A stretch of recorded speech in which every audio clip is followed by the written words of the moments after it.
అందరికీ నమస్కారం. నేను ఆస్తి కోసమో డబ్బు కోసమో ఈ పోరాటం చేయట్లేదు.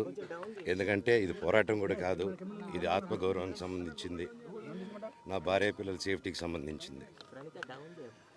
ఇది నాతో ఒక మగాడిగా నాతో డైరెక్ట్గా వచ్చి నాతో ఏం చేసినా పర్వాలేదు.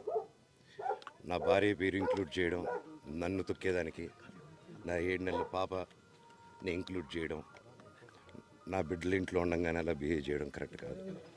ఈరోజు పోలీస్ దగ్గరికి నేను వెళ్ళి ప్రొటెక్షన్ అడిగాను. నేను మొన్న వచ్చి అడిగినప్పుడు మీకు అన్ని ఎవిడెన్స్లు ఇస్తాను.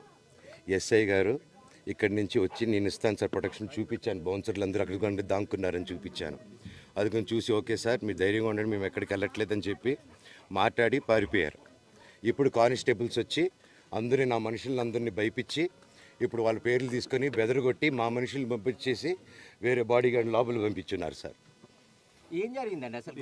జరగదు కాదు సార్. ఫస్ట్ డిపార్ట్మెంట్ ఎందుకు వన్ సైడ్ తీసుకుంటున్నారు? కంప్లైంట్ తీసుకున్న తర్వాత వాళ్ళకి ఏ అధికారం ఉంది?